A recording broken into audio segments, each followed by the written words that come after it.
So hello guys, जय माता की। कैसे हैं आप सब? आई होप आप सब अच्छे होंगे, पॉजिटिव होंगे। तो गाइस आज देखेंगे डिवाइन आपको क्या बताना चाहते हैं।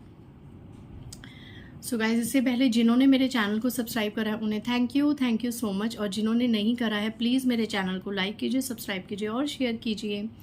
पर्सनल रीडिंग का नंबर है 8595327883 और मेरे पर्सनल रीडिंग के चार्जेस हैं 1000 rupees any 3 question. Please WhatsApp पे अपना अपॉइंटमेंट लीजिए और जो भी डे आपको फाइनल होता है उसी दिन आपको रीडिंग मिल जाएगी, ठीक है। अभी बुकिंग्स थोड़ी फुल चलती हैं कई बार, तो 2-4 दिन आगे पीछे हो जाता है, ठीक है। सो पहले आप मुझे, कुछ लोग क्या करते हैं डायरेक्ट फीस दे देते हैं और 3 क्वेश्चंस भेज देते हैं, ठीक है, बट पहले पूछ लीजिए कि मैं फ्री हूँ या नहीं हूँ, ठीक है, कि मैम हमें रीडिंग करानी है या दीदी हमें रीडिंग करानी है, क्या हम अपनी फीस आपको दे दें। अगर मैं कहूँ हाँ दे दीजिए तो फिर आप दे देना। और गाइज इससे पहले जिन्होंने मेरे चैनल को सब्सक्राइब करा है उन्हें thank you so much, personal comments के लिए, ब्लेसिंग्स के लिए, रिस्पेक्ट के लिए और सुपर थैंक्स के लिए थैंक यू, दिल से thank you so much, okay. और जिन्होंने मेरे चैनल को अब तक सब्सक्राइब नहीं करा है प्लीज़ मेरे चैनल को लाइक कीजिए, सब्सक्राइब कीजिए और शेयर कीजिए। दूसरा चैनल है Nisha Chopra tarot reader and mantra healer, वहाँ पे भी मैं शॉर्ट्स लाती हूँ और वीडियोज़ लाती हूँ, उन्हें एक्सप्लोर कीजिए। So without wasting much time, cards कैसे उछला है, कौन सा कार्ड उछला है? Isolation, okay. पहला कार्ड यहाँ पे ग्रैटिट्यूड, मैं दिखा दूं। Isolation, gratitude. जय माँ दुर्गा, जय माँ काली, जय माँ, ओके। रिजेक्शन, आज मेरे व्यूअर्स के लिए कैसी गाइडेंस आनी चाहिए, क्या गाइडेंस है, क्या उनके लिए जानना ज़रूरी है आज मेरे व्यूअर्स के लिए, ओके। कॉम्प्लेंसी,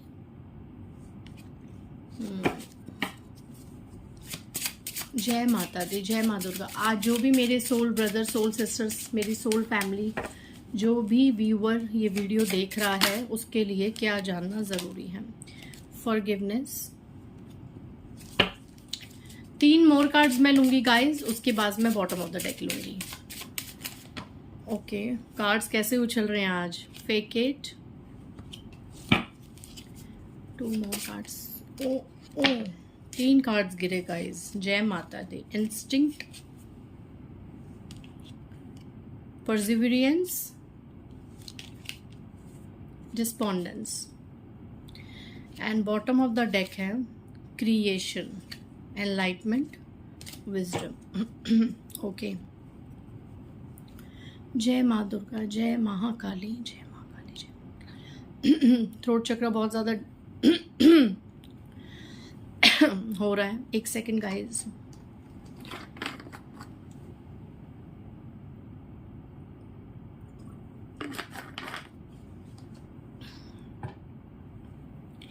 ओके,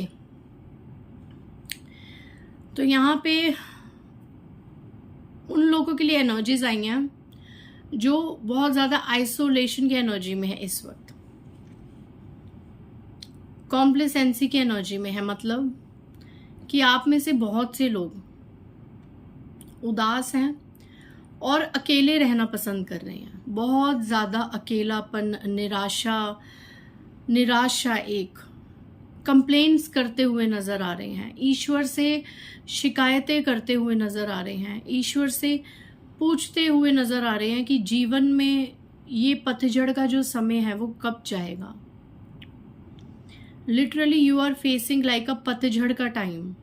एक होता है ना, जैसे बहार के बाद पतझड़ की कितनी बहार होती है, फिर पतझड़, सारे पत्ते और फूल ये सब मुरझा जाते हैं, तो वो वाला समय यहाँ पे कुछ लोग फेस कर रहे हैं। यहाँ पे मैं ओल्डर कोई फीमेल की एनर्जी गेन कर रही हूँ। आप इस फीमेल को देखिए, ओल्डर देख रहे हैं, ये हो सकती हैं अब इतनी ओल्ड, तो ये 55 to 65, 70, 75 ऐसी लग रही हैं। तो अगर इस इतनी उम्र की कोई फीमेल्स मुझे देख रही हैं तो आप ईश्वर से शिकायत करते हुए नजर आ रहे हैं, आप ईश्वर से थोड़े से रुसवा नजर आ रहे हैं कि आप आपको, आप ऐसा रो रहे हैं, आप ये सोच रहे हैं कि आपने जिंदगी भर अपने जीवन में संघर्ष देखा है, जीवन भर आपने स्ट्रगल देखा है, जीवन भर आपने ऐसे पतझड़ के समय देखे हैं, तो वो समय क्या मेरे मरते दम तक ही ऐसा ही समय रहेगा? क्या मेरे जीवन में कभी बहार, कभी सूर्य की एनर्जी कभी नहीं आएगी? ये वो है जो ज़्यादा उम्र के लोग, मेल भी चाहे फीमेल्स भी, ज़्यादातर I am getting female energy क्योंकि कार्ड में आया, मेल्स भी हो सकते हैं इतनी बड़ी उम्र के, बुजुर्ग जो होती हैं महिलाएं और पुरुष। तो वो इतनी बुजुर्ग जो महिलाएं हैं वो ये सोच रही हैं, वो शिकायत करते हुए नज़र आ रही हैं, और कहीं ना कहीं बहुत अकेलापन, अंदर ही अंदर अकेलापन उनको खा रहा है। रिजेक्शन को फेस करें, इतनी उम्र की फीमेल्स रिजेक्शन को, मतलब लोग उनसे नहीं रखना चाह रहे हैं, लोग उनसे बात नहीं करते हैं, उनको कॉर्नर किया हुआ है, इस तरह की रिजेक्शंस फेस कर रही हैं। इतनी बड़ी उम्र की फीमेल्स आई हैं आज ऐसा नहीं है कि कोई लव मैसेज आया है या इस तरीके के कुछ आए हैं मैसेजेस।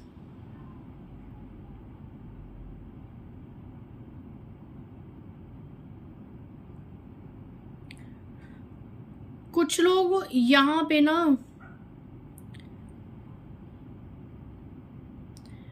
इंट्यूटिवली आप लोगों को लग रहा है कि आपके आसपास ऐसी एनर्जीज हैं जिनका एक चेहरा नहीं है, 2 से 3 चेहरे हैं।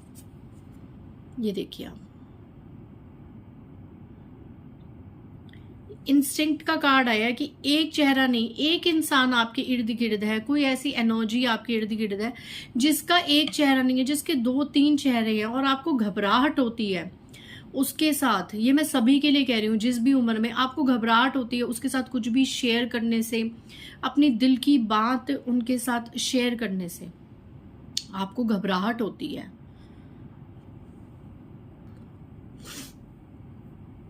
घबराहट होती है आपको कि आपको इतनी घबराहट होती है कि मैं और ये इंसान आपके आसपास ही होता है, तो आपको ये होता है कि मैं इससे कैसे बात शेयर करूं, मैं इसे अपने मन की बात कैसे करूं। भैया ये कोई गारंटी नहीं है कि ये बात अपने दिल में रखेगा या रखेगी, ये तो आगे जाके कर देंगे मेरी बात। तो इस तरीके की घबराहट है आपके अंदर किसी को लेके। आप उस इंसान से अपनी बात करना भी चाहते हैं, आप उस इंसान को, वो फीमेल भी हो सकती हैं मेल भी हो सकते हैं, आप उस इंसान को बात करना चाहते हैं, आप उनको कुछ बताना चाहते हैं, उनके साथ कुछ कन्फेस करना चाहते हैं। आई डोंट नो किसकी ये एनर्जीज हैं, बट मैं ले रही हूँ ये एनर्जीज कि आप बहुत सोचते हैं कि मैं इनको ये बात बता दूं, इनको ये चीज़ मैं शेयर कर दूं, लेकिन कहीं ना कहीं आपको लगता है कि ये बात मेरी आगे चली जाएगी। और ये जो बड़ी उम्र के लोग हैं, okay, instinct, fake it and rejection, प्रिजर्वेंस, okay. एक और एनर्जी आ रही है कि आपको अपनी कोई बात सामने आने से बहुत डर लग रहा है। ओके, फेक इट का card, forgiveness. Okay, fake it के साथ फॉरगिवनेस की एनर्जी। कोई ऐसी बात है जो आपने छुपा रखी है, आपकी कोई असली इंटेंशंस किसी के लिए, या कोई आपने किसी के लिए कोई मुखौटा ओढ़ रखा था, मतलब आप जो हैं एक्चुअल में उनके साथ जो है वैसे नहीं थे, और कहीं ना कहीं आपको इस चीज़ का डर लग रहा है कि अगर मैंने कुछ बातें शेयर कर दी या किसी ने कुछ मेरे बारे में बता दिया तो मेरी कोई बात ये सामने आ जाएगी और जहाँ पे मुझे क्षमा नहीं मिलेगी। इस चीज़ की घबराहट है आपको कि जहाँ पे आपको क्षमा नहीं मिलेगी, तो ये चक्कर में आप किसी से अपने मन की बात नहीं कर पा रहे हैं, किसी से भी खुल के अपनी कोई भी बात शेयर नहीं कर पा रहे हैं। इस चीज़ का डर, इस चीज़ का रिजेक्शन का डर है आपको कि कोई मेरी इस बात को जान के या मेरी दिल की बातों को जान के कोई मुझे रिजेक्ट ना कर दे।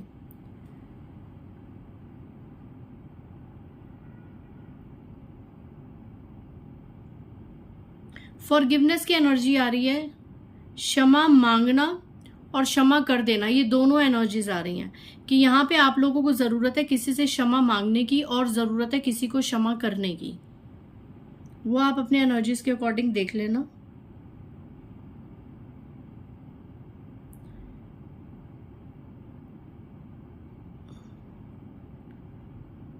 किसी से आप क्षमा मांगना भी चाहते हैं और किसी को क्षमा करने के लिए भी आपको बोला जा रहा है यहाँ पे। बहुत ज़रूरत है यहाँ पे, नीड है, क्योंकि क्षमा की जो एक एनर्जी है ना, उस एनर्जी से आपकी ग्रोथ और वास्ट लेवल पे होती है।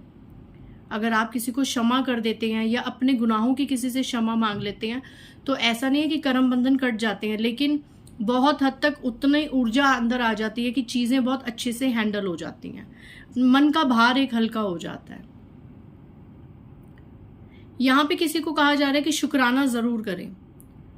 शुक्राना करना आप लोग भूल गए, आप लोग शुक्राना ज़रूर करें। और एक एनर्जी और आ रही है कि अगर आप इस वक्त आइसोलेशन की एनर्जी में हैं, अगर आपके साथ ऐसी चीज़ें हो रही हैं जीवन में कि आप एकांत में हैं, आप अकेलेपन में हैं, आपके साथ कोई नहीं है, आपको लगता है कि आप बिल्कुल अकेले हैं, जीवन में आपके साथ साथ निभाने वाला अब कोई रह नहीं गया है, चाहे आप किसी भी उम्र के हों, सबके लिए ये मैसेज है कि अगर आप एकांत में चले गए हैं, आपके रिश्तों का इतना सुख नहीं मिल पा रहा, चीज़ें आपके हिसाब से नहीं चल रही, तो इस एकांत का ईश्वर को शुक्राना कीजिए, क्योंकि हमारी जो स्पिरिचुअल ग्रोथ होती है ना, ये हमारे एकांत में ही होती है। हम एकांत में रह के ही ईश्वर की भक्ति की प्राप्ति कर सकते हैं गाइस, एकांत में रह के ही। आप 3D लेवल में रह के, समाज में रह के, सारे बंधनों को निभा के कभी भी स्पिरिचुअल ग्रोथ नहीं कर सकते हो। और हर इंसान के, हर मनुष्य के जीवन में एक फेज ये किसी भी उम्र में आ सकता है। कईयों की छोटी उम्र में आता है, कईयों की यंगस्टर में आता है, कईयों के बुढ़ापे में आता है, लेकिन हर किसी के जीवन में एक ये 7 साल का फेज जरूर आता है जब उसको हर तरफ से परेशानियां मिलती है, हर तरफ से वो टूट जाता है, हर तरफ से वो बिखर जाता है या बिखर जाती है, जब उसको लगता है कि बस अंधकार ही अंधकार है, मेरे जीवन में ये सवेरा कभी नहीं आएगा। ये जो एकांत का समय है जो हर इंसान के जीवन में आता है, इसका शुक्राना कीजिए, क्योंकि इसी समय पे आप लोगों के असली रंग देखते हैं, इसी समय पे आप अपने बुरे कर्मास को रिलीज करते हैं, और इसी समय पे आप सबसे जो इम्पोर्टेंट चीज है ईश्वर की तरफ जाते हैं, ईश्वर को पकड़ते हैं, क्योंकि इंसान की फितरत है ये, जब हमारा कोई नहीं होता तो हम ईश्वर को खोजते हैं, और ईश्वर को हम इस एकांत में ही खोजेंगे। तो अगर कोई यहाँ पे एकांत में है, आइसोलेशन में है, उसको लगता है कि उसका कुछ नहीं हो सकता, अब वो अंधकार में है, तो इस चीज का शुक्राना कीजिए, क्योंकि ईश्वर आपको अपनी तरफ खींचना चाहते हैं। ईश्वर आपको ये कह रहे हैं कि तुमने सब दुनिया के रंग ढंग देख लिए हैं, अब समय है, अब तुम खाली हो, अब तुम्हारे पास कुछ भी नहीं है करने को, अब तुम्हारे पास कोई भी रिश्ता नहीं रह गया निभाने को, अब तुमने सब करके देख लिया, अब आओ मेरी भक्ति में, अब सच्चे दिल से आओ मेरे पास। अब तक तुम सिर्फ नाम की भक्ति कर रहे थे, दुनिया को दिखाने की भक्ति कर रहे थे, अब समय है असल में मेरे पास आके मेरी भक्ति करो, मेरे नाम के महत्व को समझो, मेरा नाम जाप करो, और फिर देखो कि मैं क्या चमत्कार करता हूं। तो ये जो एकांत मिला है ना, इसमें शिकायतें करने से ज्यादा ग्रैटिट्यूड की भावना को लेके आओ और सबको क्षमा कर दो। हालांकि क्षमा करना इतना आसान नहीं है, यहाँ पे ये भी कहा जा रहा है कि जिनके 2 चेहरे हैं, जिनके 3 चेहरे हैं, और आने वाले समय में भी आपके सामने किसी का असली चेहरा आ सकता है, क्योंकि फेकेड की एनर्जी है, और ये वो इंसान होगा जिससे आप बहुत ज्यादा अटैच्ड हो, बहुत ज्यादा अटैच्ड हो आप। ऐसे इंसान का कोई सीक्रेट या कोई सच्चाई आपके सामने आएगी, तो वहां भी आपको कहा जा रहा है कि क्षमा कर दो।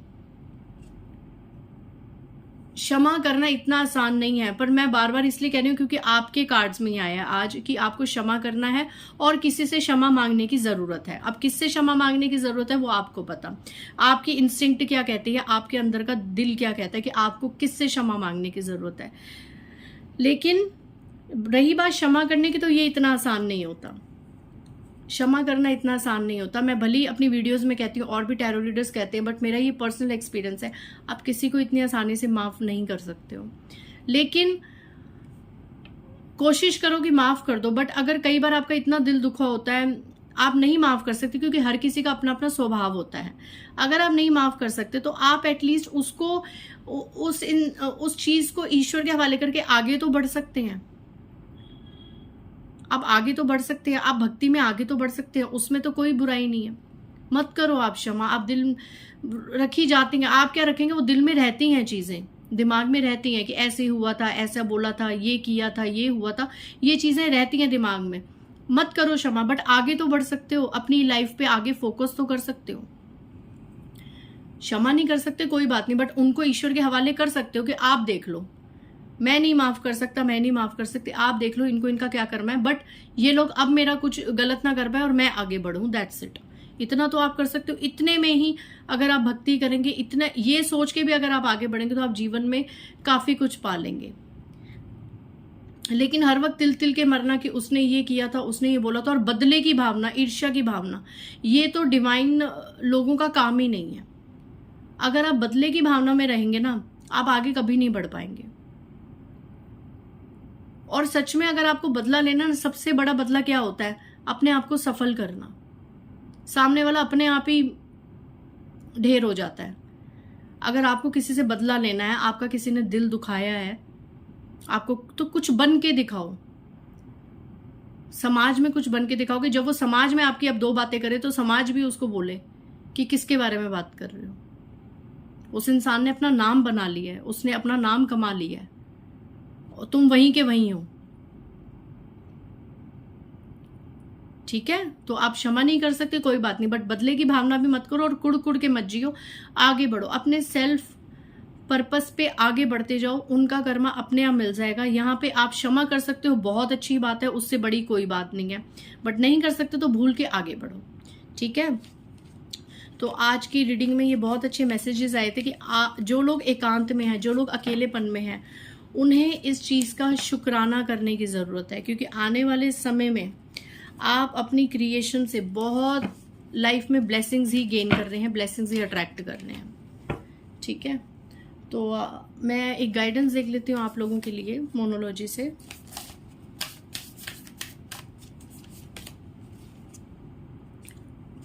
गाइज यहाँ पे अभी जो जैसे एकांत का आया था कि एकांत की एनर्जी आई थी कि आप लोग एकांत हो, तो इस डेक से भी यही मैसेज आया कि अभी आपकी परीक्षा का समय चल रहा है। अगर आपको लगता है कि आप शिकायत करें कि ईश्वर चुप है, चीजें ऐसे देख रहे हैं, तो अभी आपका परीक्षा का समय चल रहा है। और जब एक विद्यार्थी की परीक्षा होती है तो टीचर मौन ही रहता है। ठीक है, नेक्स्ट मैसेज, कोई ऐसी साइकिल है, कोई ऐसी टफ साइकिल है, कार्मिक साइकिल है, जिसका अंत अब धीरे धीरे निश्चित ही है। आपकी जिंदगी से कोई टॉक्सिक या नेगेटिव चीजें, लोग या कर्म बंधन अब रिलीज होने वाला है, तो आपको टेंशन लेने की जरूरत नहीं है। उसका क्लाइमेक्स चल रहा है, आपकी जीवन यात्रा का अब एक क्लाइमेक्स चल रहा है कि जो भी कार्मिक बंधन, जो दिल से आपके सगे नहीं थे, उन लोगों से अब आपको रिलीज कर दिया जाएगा।